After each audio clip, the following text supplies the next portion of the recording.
dalam semua masalah jangan mudah menyalahkan. Puasa Rajab itu hadisnya palsu. Tidak palsu, lemah. Mirip-mirip lah Ustadz, tapi lemahnya itu bisa dipakai. Yang bilang bisa dipakai itu ulama yang hafal 100.000 hadis. Jangan mudah menyalahkan, membid'ahkan. Anda minta saya buka kitabnya. Ada yang bilang katanya hadis-hadis puasa Rajab saking palsunya sampai nggak ditemukan dalam kitab hadis manapun. Saya katakan ada hadisnya dalam kitabnya Al-Imam Sayuti Al-Hawidil Fatawi. Imam Sayuti hidup abad ke-9, hafal minimal 100.000 hadis, gelarnya Al-Hafidh. Ada yang lebih senior lagi, ulama Masjidil Haram Makkah Al-Mukarramah, Syekhul Islam Al-Imam Ibnu Hajar Al-Haytami dalam kitabnya Fatawa Fiqh Kubra. Hadis tentang 1 hari puasa Rajab seperti sebulan, 3 hari Kamis, Jumat, Sabtu puasa Rajab seperti puasa 700 tahun, seperti ibadah 700 tahun. Puasa 7 hari ditutup pintu neraka, puasa 8 hari dibuka pintu surga. Ditanya, Syekh, apakah itu hadis palsu? Tidak. Itu hadisnya memang lemah, tapi boleh untuk dipakai untuk penyemangat ibadah puasa Rajab. Ini kita lebih cocok pakai ulama-ulama ini, hadirin. Jangan Anda terkecoh.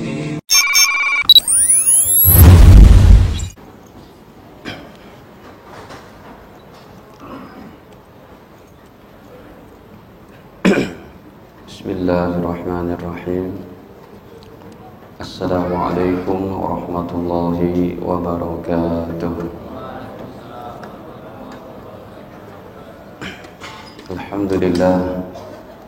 Alhamdulillahilladzi waffaqa man syaa min ibadihi li afdhali ta'at wa kisabi akmalil kamalat.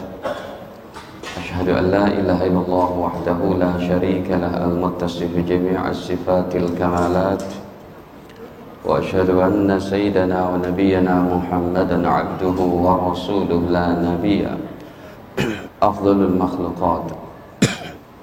Sallallahu alaihi wa ala alihi wa sahbihi ala anjimin nirat. Salatan wa salaman daimaini ma damatul ardu was samawat. Amma ba'd.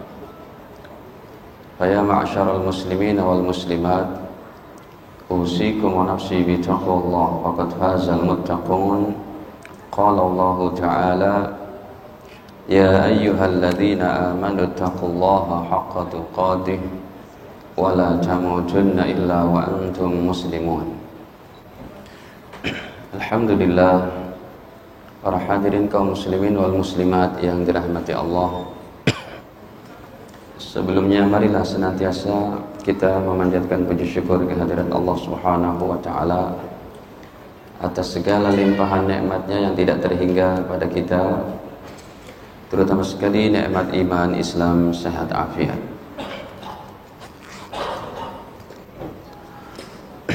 Salawat beserta salam semoga senantiasa tercurahkan kepada Nabi mulia, Nabi agung, Nabi Muhammad sallallahu alaihi wasallam beserta keluarga, para sahabatnya dan umatnya yang istiqomah sampai akhir zaman kelak. Amin ya rabbal alamin.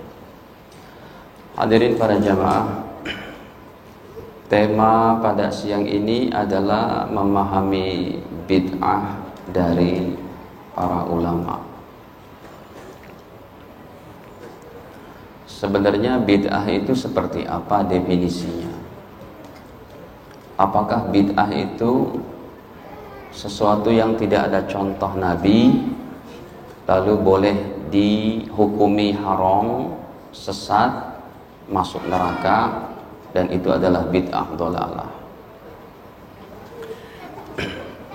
Para jamaah, alhamdulillah Allah Subhanahu wa taala masih menjaga agama ini dengan adanya ulama-ulama, kitab-kitab para ulama, dan kita sebagai orang awam tidak boleh memahami hadis secara langsung dari terjemahannya tanpa bertanya kepada para ulama. Di sini tentu kajiannya cukup mendalam. Kita akan buka kitab-kitab para ulama, apa sih sebenarnya bid'ah itu. Tentunya kita akan mereferensi kepada kitab-kitab abad-abad pertama, kedua Hijriyah. sebagai kurun terbaik, sebagai abadnya para salafus saleh. Ini yang nantinya menjadi pemahamannya agak jumplang kalau bid'ah dipahami cuma dari ulama-ulama sekarang kontemporer masa kini. Baik, hadirin, hadis bid'ah itu kalau dari kutubus sittah ini adalah Sahih, Bukhari, Muslim, Abu Daud, Tirmidzi, Nasai, Ibnu Majah. 6 kitab hadis namanya kutubus sittah. Ini standar untuk menjadi ustadz, paling tidak pernah membaca kitab ini dengan sanadnya sampai ke guru-gurunya, sampai ke Rasulullah Shallallahu Alaihi Wasallam. Ya, 6 kitab hadis ini adalah Bukhari, Muslim, Abu Daud,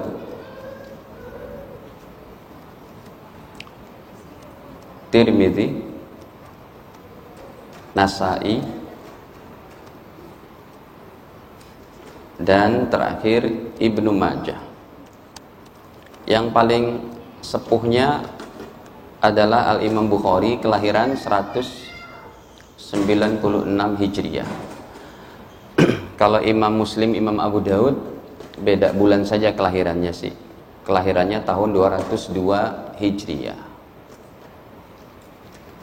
Baik, hadis tentang bid'ah dari 6 kitab hadis ini yang paling tinggi kami dapati dalam Sahih Bukhari tidak ada hadisnya tentang khutbah Nabi yang membuka khutbahnya dekat dengan wa iyyakum wasyarrul umur wa iyyakum wal muhdasat, ya, fa inna kulla muhdasatin bid'ah wa kulla bid'atin dhalalah. Itu dalam Sahih Bukhari tidak ada.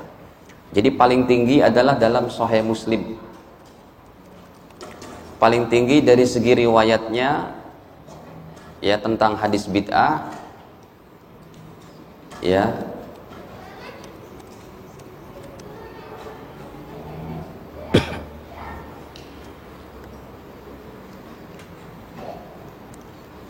nggak ada yang di sini ya Pak, ininya biar ngetiknya lebih cepat.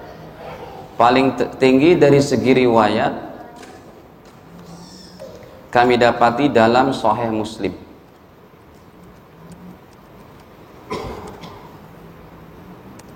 Tapi lafadz hadisnya yang paling komplit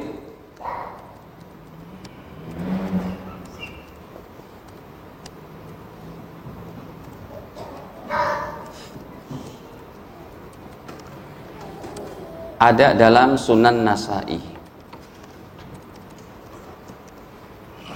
Ya, oke, itu saja.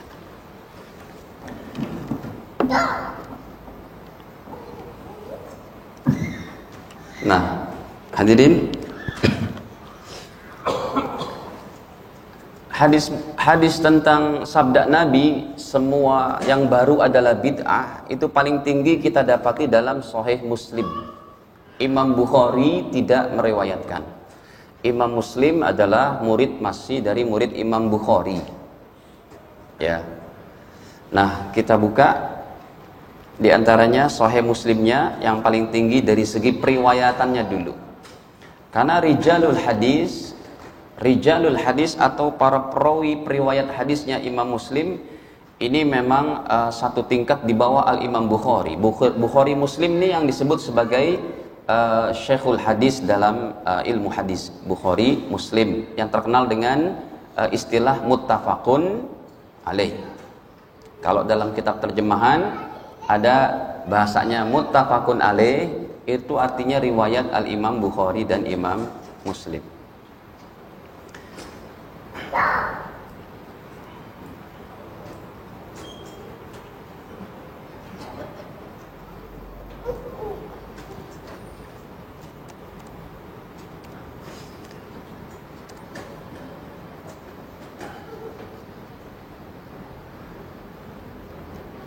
Pada 2042 dalam Sahih Muslim Ini hadisnya yang paling tinggi dari segi riwayat, tapi lafadznya tidak komplit, tidak seperti Sunan Nasa'i. Nanti kita buka Sunan Nasa'i. Ya, dari sahabat Jabir bin Abdullah. Sahabat Jabir bin Abdullah termasuk sahabat penghafal hadis ternama dari 7 orang yang paling banyak menghafal hadis. Ya, beliau nomor 7-nya kurang lebih 1147. Yang paling banyaknya adalah sahabat Abu Hurairah 5374 hadis. Yang pertama Abu Hurairah, yang terakhirnya beliau. Nanti nomor 2-nya Abdullah bin Umar, nomor 3-nya Anas bin Malik, nomor 4-nya Bunda Aisyah. Bunda Aisyah termasuk hafalan hadisnya di atas 2000, yaitu 2110 hadis. Nomor kelimanya Ibnu Abbas, sepupunya Nabi. Nomor 6 Abu Sa'id Al-Khudri, nomor 7 beliau. Di bawahnya rata-rata hafalannya sudah 1000 ke bawah. Jadi ulama mengelompokkan para pakar hadisnya sahabat itu yang 1000 ke atas, ada 7 orang tadi. Ya, 7 besar.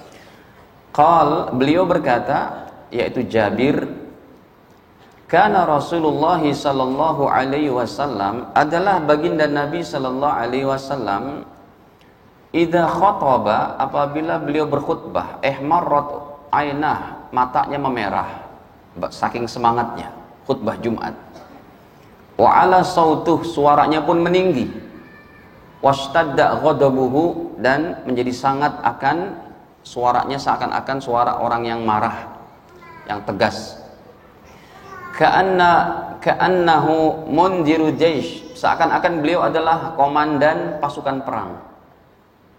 Yaqul, Nabi bersabda, sabbahakum wa massakum, ya, hari-hari kalian, pagi dan sore kalian. Kemudian Nabi SAW melanjutkan, ba'istu ana wassa'a kahatain, aku diutus dan hari kiamat kahatain, seperti ini. Aku diutus dan hari kiamat seperti ini dekatnya.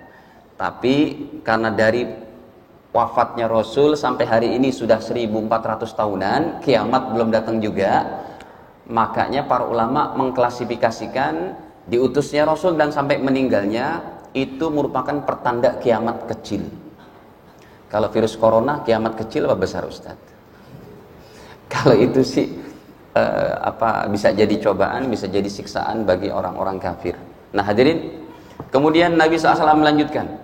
Ini kita masuk pada hadisnya. Fa inna khairal hadisi kitabullah, sesungguhnya sebaik-baik ucapan adalah kitabullah, firman Allah Ta'ala, Al-Quran. Wa khairul huda, dan sebaik-baik petunjuk boleh dibaca wa khairul hadyi, sebaik-baik petunjuk adalah huda Muhammadin sallallahu alaihi wasallam, yaitu petunjuk Nabi Muhammad. Wa syarrul umuri muhdatsatuha, dan seburuk-buruk urusan adalah muhdatsatuha, yang diada-adakan. Wa kullu muhdatsatin wa kullu bid'atin dhalalah, dan setiap bid'ah adalah sesat. Ini redaksinya Sahih Muslim. Kita buka yang paling komplit, adik kelas beliau sih, Imam Nasa'i, ya, peringkat kelima dari Kutubus Sittah tadi. Imam Nasa'i kita buka riwayatnya, diantaranya nomornya juga masih 1000-an, ya. Sebab Nasa'i Kubroni hampir 11.000 hadis, ya. Yang kita pelajari 1780. Hadirin,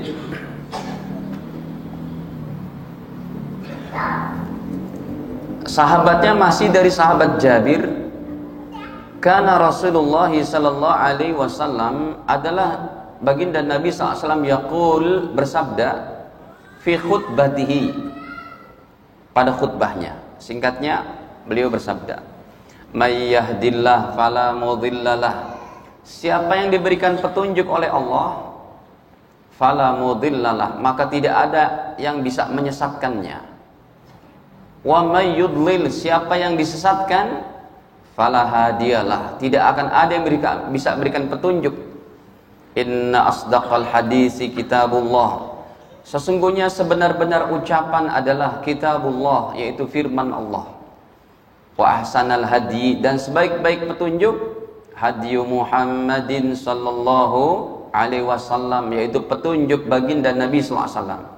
wa syarrul umuri muhdatsatuha, dan seburuk-buruk urusan, seburuk-buruk perkara, muhdatsatuha, yang diada-adakan, wa kullu muhdatsatin bid'ah, dan setiap yang diada-adakan adalah bid'ah. Nah, ini kalimatnya lebih komplit. Sahih Muslim tidak ada finnar, kalau ini ada. Wa kullu bid'atin dhalalah, dan setiap yang bid'ah adalah sesat. Wa kullu dhalalatin finnar, dan setiap yang sesat adalah tempatnya di neraka. Ini yang paling komplitnya dalam Sunan Nasa'i. Hadisnya sama-sama sahih. Baik. Nah hadirin, hadis ini perlu dipahami dari kitab para ulama. Jangan Anda membaca terjemahan kemudian melihat sesuatu yang tidak ada contoh Nabi, bisa langsung memvonis itu bid'ah, sesat, masuk neraka. Tunggu dulu. Ulama-ulama kita dulu nih hafal hadis 100.000 lebih. Imam Ahmad bahkan katanya sampai 1 juta hadis. Imam Syafi'i pun 0,5 juta atau lebih kurangnya dari itu. Ini kita lebih berkenan membuka kitab para ulama ketimbang yang hari ini. Maulidan tuh nggak ada contoh Nabi, nggak bisa seperti itu. Tahlilan nggak ada contoh Nabi. Bukan cuma dengan perkara melulu hanya nggak ada contoh Nabi bisa divonis. Ini pengajian kayak gini ibadah bukan Pak? Pakai laptop, pakai layar, ada contoh Nabi? Oke lah, kalau begini terlalu jauh. Quran saja, Quran 30 juz itu dikodifikasi pada bukan zaman Nabi, nggak ada perintah Nabi itu. Dijadikan 30 juz ini. Jadi kalau Anda memahami bid'ah semua sesat yang nggak ada contoh Nabi, ya mbok ya jangan pakai Quran yang ini. Pakai Quran yang masih di pelepah-pelepah korma dan kulit-kulit kambing, kulit-kulit sapi itu. Ini Quran seperti ini dibuatnya, idenya zaman Abu Bakar Umar, dan terjadi kodifikasinya pada zaman Utsman ibnu Affan. Makanya ketika Sayyidina Umar bin Khattab memberikan ide kepada Sayyidina Abu Bakar, wahai Abu Bakar, buatlah Al-Quran ini, dikumpulkan, insya Allah ini baik. Kalau tidak demikian nanti umat yang datang setelah kita akan tidak mendapati Quran lagi. Karena Quran tidak dikumpulkan 30 juz dalam satu buku. Apa jawaban Abu Bakar? Tidak. Itu perkara yang nggak pernah dicontohkan Nabi. Gitu jawabannya. Nih hadisnya kita buka. Kata beliau, Sahih Bukhari bahkan hadisnya. Kenapa dek? Adek?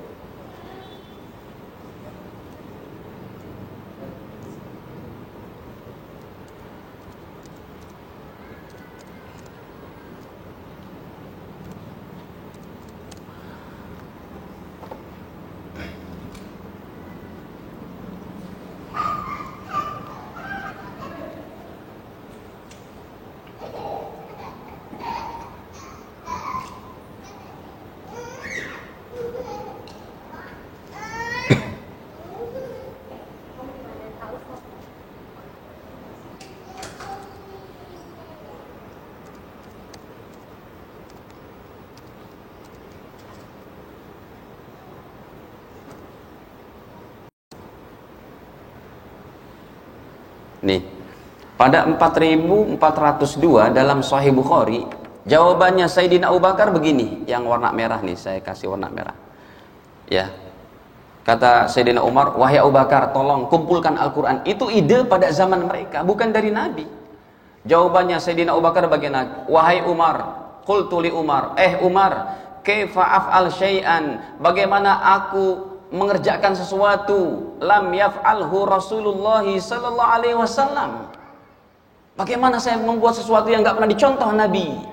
Tapi dipaksa terus oleh Umar. Datanglah kepada Zaid bin Sabit yang hafalan Qurannya paling mungkin di antara mereka. Wahai Zaid, bagaimana pendapatmu? Sumpahnya tuan-tuan perintahkan aku untuk memindahkan bukit gunung itu lebih mudah bagi aku ketimbang harus mengumpulkan Al-Quran. Tapi semuanya akhirnya bersepakat, bismillah kita buat Al-Quran 30 juz, dikodifikasi, dikumpulkan. Baik, sekarang Bapak Ibu masih ngikutin saya? Halo? Itu ada yang tidur ya? Yang di belakang tidur atau gimana? Baik, hadirin, sekarang kita kembangkan masalah ini. Makanya dalam pembahasan ini ya dalam semua masalah jangan mudah menyalahkan. Puasa Rajab itu hadisnya palsu. Tidak palsu, lemah. Mirip-mirip lah Ustadz. Tapi lemahnya itu bisa dipakai. Yang bilang bisa dipakai itu ulama yang hafal 100.000 hadis. Jangan mudah menyalahkan, membid'ahkan. Anda minta saya buka kitabnya. Ada yang bilang katanya hadis-hadis puasa Rajab saking palsunya sampai nggak ditemukan dalam kitab hadis manapun. Saya katakan ada hadisnya. Dalam kitabnya Al-Imam Sayuti Al-Hawi lil Fatawi. Imam Sayuti hidup abad ke-9, hafal minimal 100.000 hadis, gelarnya Al-Hafidh. Ada yang lebih senior lagi, ulama Masjidil Haram Makkah Al-Mukarramah, Syekhul Islam Al-Imam Ibnu Hajar Al-Haytami dalam kitabnya Fatawa Fiqhiyah Kubro. Hadis tentang 1 hari puasa Rajab seperti sebulan, 3 hari Kamis, Jumat, Sabtu puasa Rajab seperti puasa 700 tahun, seperti ibadah 700 tahun. Puasa 7 hari ditutup pintu neraka, puasa 8 hari dibuka pintu surga. Ditanya, Syekh, apakah itu hadis palsu? Tidak, itu hadisnya memang lemah, tapi boleh untuk dipakai untuk penyemangat ibadah puasa Rajab. Ini kita lebih cocok pakai ulama-ulama ini, hadirin. Jangan Anda terkecoh. Orang udah betul-betul puasa jadi dibatalin. Nggak ada Rajabnya, dibatalin. Sayang Pak, Anda bertanya dari medsos, belajar ngaji dari medsos, cuplikan dipotong-potong. Nanti kalau ada ininya kita buka tentang Rajab Pak. Tetaplah bersama kami hadirin. Kita buka sekarang begini. Hadis semua bid'ah itu kita kelompokkan menjadi 2 kelompok ulama.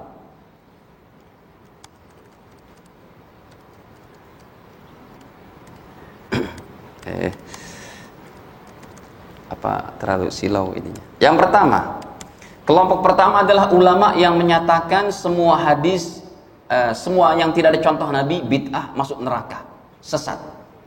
Ini kelompok ulama pertama.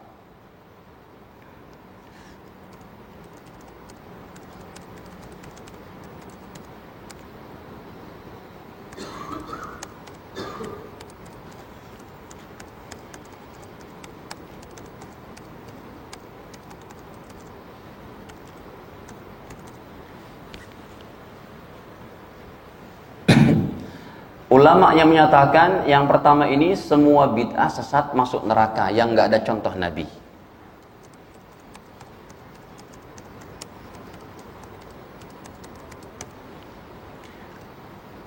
Dalil mereka yang paling gampangnya itu tadi. Ya. Hadis kullu bid'atin dolalah.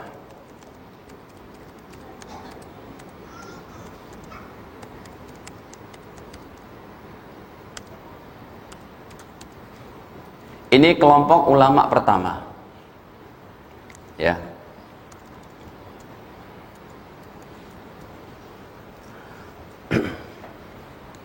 Dalil mereka ya hadis tadi. Pokoknya setiap yang tidak ada contoh Nabi sudah divonis masuk neraka. Jadi hadisnya kita tidak tampilkan lagi. Tadi saja tuh dalil mereka. Tahlilan nggak boleh tahlilan. Besok nih mau deket Ramadan banyak umat Islam Indonesia yang nyekar gitu ya. Gak boleh nyekar tuh, gak ada contoh Nabi. Pak, bulan depan insya Allah kita akan mengadakan peringatan Isra Mi'raj. Kagak ada itu, gak ada contoh Nabi. Bid'ah, masuk neraka. Umat Islam yang tidak pernah mengaji tentang bab ini dari para ulama, dari ustadz yang memberikan referensi kitab-kitab para ulama, mereka akan terkecoh dan langsung bisa jadi geger itu sekeluarga. Ada seorang ayah bawa makanan tahlilan, anaknya ngelempar langsung. Ini bid'ah ayah, ini masuk neraka. Waduh. Sayangnya kelompok yang pertama ini dengan pengikutnya sampai hari ini tidak pernah membongkar perkataan ulama salafus soleh. Seakan-akan disembunyikan itu. Itu yang saya hadir dalam kajian-kajian mereka. Yang saya dengar daripada taklim-taklim mereka. Baik, kita tuliskan. Ulama yang berafiliasi dengan pendapat pertama. Yang pertama adalah yang paling sepuhnya, saya belum dapat ulama dari abad pertama, kedua, ketiga. Saya belum dapat, ya. Tapi ini pengajian tetap pengajian terbuka. Kita menerima pendapat dari siapapun yang hafal kitabnya di sini, termasuk Syekh Misri ini. Tafadhal ya Syekh, an tulki syai'an, la tahfadz syai'an min al-kutub, al-akhbirna hatta al-naftah al-kitab. Ini beliau orang Mesir kan, jadi bahasa Arab aja. Atau kita rubah aja Pak, ganti dengan bahasa Arab ini ceramahnya. Ngerti? Hadirin, jadi ini bukan doalah, dolalah. Kenapa jadi doalah? Ya. Nah, kelompok ulama pertama yang paling tinggi, yang paling sepuh saya dapati adalah Imam Syatibi. Beliau hidup abad ke-6 Hijriah. Tahun 600 Hijriah, abad ke-6.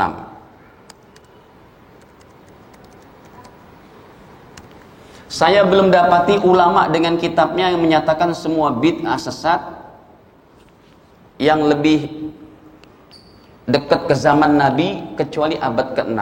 Ini beliau terkenal dalam kitabnya namanya Al-I'tisam dan Al-Muwafaqat.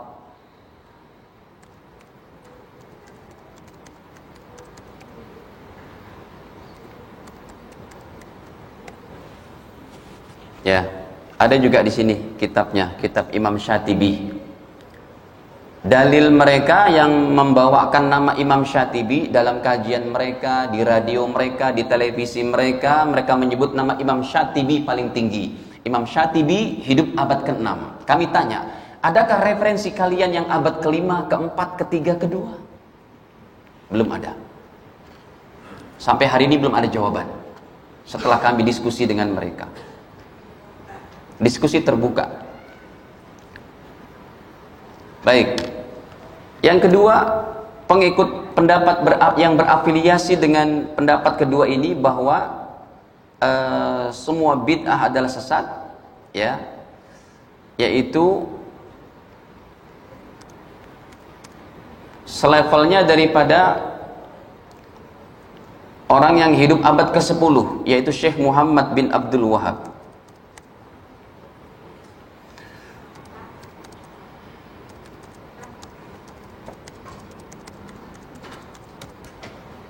Yang disebutkan oleh Syekh bin Baz dari kata-kata Wahabi ini adalah definisinya pengikut beliau ini. Ini beliau wafatnya tahun 1115 Hijriah. Berarti abad ke-10. Yang ketiga, ulama-ulama Saudi yang baru meninggal kemarin tahun 99, Syekh bin Baz. Syekh bin Baz ini wafat tahun 99, baru-baru inilah, ya. Kemudian Syekh Muhammad bin Saleh Utsaimin atau Syekh Utsaimin.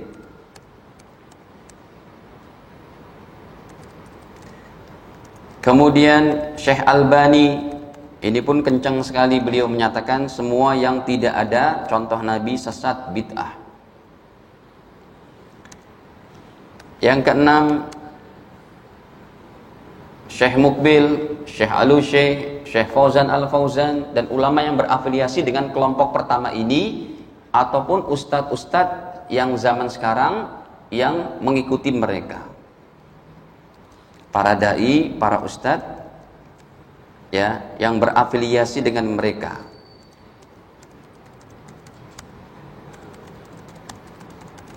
Jadi menurut penelitian Al-Fakir, ulama yang menyatakan bid'ah sesat itu paling tinggi abadnya abad ke-6 Hijriah.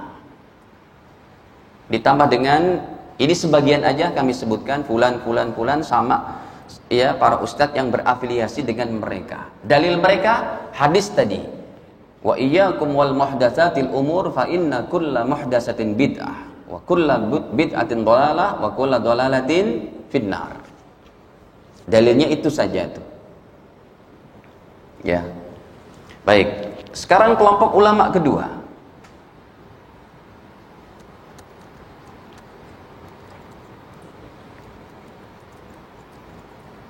Hadirin, kelompok ulama kedua yang menyatakan tidak semua bid'ah adalah sesat.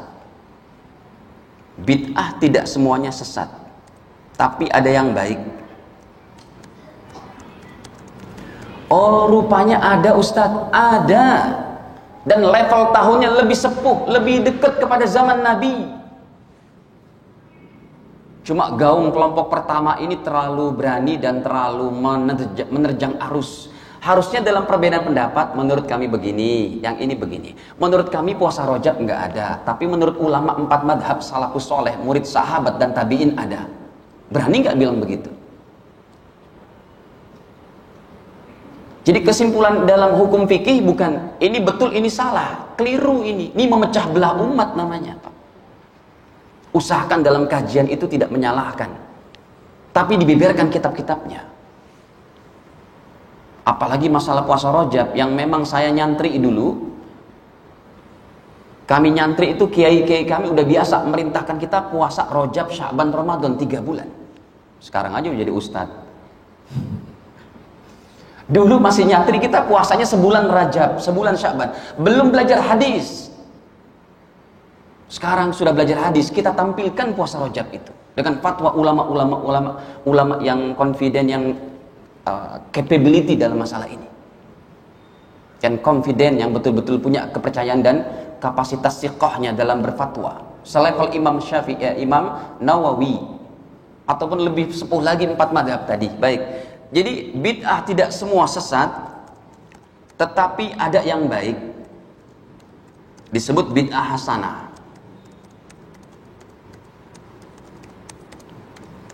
Ini bukan istilah baru. Istilah ini lebih sepuh keberadaannya ketimbang kelompok pertama.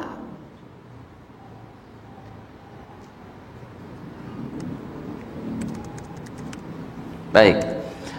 Ulama yang berafiliasi kepada pendapat ini, yang pertama Imam Syafi'i, yang kedua Imam Ahmad bin Hambal, Imam Hambali. Beliau yang paling kita dapati dalam biografi beliau, saya mendoakan Imam Syafi'i 40 tahun dalam sholatku. Nggak ada contoh Nabi tuh, tapi beliau buat. Imam Ahmad atau Imam Hambali, kelahiran tahun 164 Hijriah. Kalau Imam Syafi'i kelahiran 150 Hijriah. 150 Hijriah. Ini berarti abad ke-1 ke-2. Abad kedua lah. Imam Hambali, hadirin, ini kelahiran 164 Hijriah. Ya, lahirnya 164 Hijriah. Berarti abad sama kayak Imam Syafi'i, abad kedua. Masa-masa mereka dengan Rasul cuma terpaut 140-130 tahunan. Sangat dekat. Baik. Yang ketiga, ulama-ulama abad ketiganya diantaranya Imam Baihaqi. Ya, sahibul perkara orang-orang yang mengikuti madhab mereka.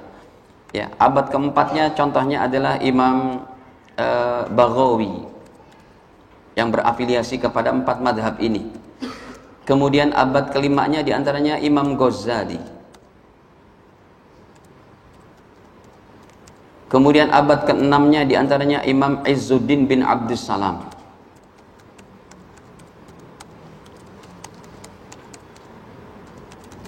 Yang ke-7-nya adalah Imam Nawawi. Siapa yang tidak kenal Imam Nawawi? Abad ke-7 Hijriah. Ulama paling muda, wafatnya usia 40 tahun, belum sempat menikah, tetapi ilmunya paling barokah. Kalau Imam Syafi'i hebat sekali, tetapi kitab-kitab Imam Syafi'i tidak diajarkan untuk masyarakat awam di masjid-masjid, karena kitabnya susah-susah bahasa Arabnya, tinggi-tinggi. Tapi Imam Nawawi, Arba'in Nawawi, Riyadhus Shalihin, diajarkan di masjid-masjid. Ini ulama yang belum menikah, usia 45 tahun, sudah meninggal dunia. Abad ke-8 yang mengatakan bid'ah ada yang baik adalah Imam Ibnu Hajar Asqalani, ulama yang hafal 1 juta hadis. Nanti saya buka kitab-kitabnya. Ya, Ini yang nomor 8 ini ulama tiada tanding. Kitab Sahih Bukhari yang mentafsirkan kitab Sahih Bukhari yang menjelaskan dengan baik dan detailnya, ini beliau nih, Imam Ibnu Hajar Asqalani. Hidup abad ke-8 Hijriyah. Nama kitabnya yang paling terkenal, semua pelajar ilmu hadis mengerti dan dijadikan referensi utama. Segini kitabnya. Ada 20 jilid, cetakan lama ada 16 jilid. Namanya adalah Fathul Bari. Pernah dengar itu, Pak? Kitab Fathul Bari ini karya beliau. Tiada tanding sampai detik ini, belum ada lagi ulama yang bisa mentafsirkan, mensyarahkan Sahih Bukhari sehebat beliau. Nanti kita buka kitabnya. Yang ke-9, Imam Sayuti. Yang tadi saya referensikan tentang puasa Rajab itu bukan hadis palsu. Karena ada ustadz-ustadz bilang hadis palsu. Ya harus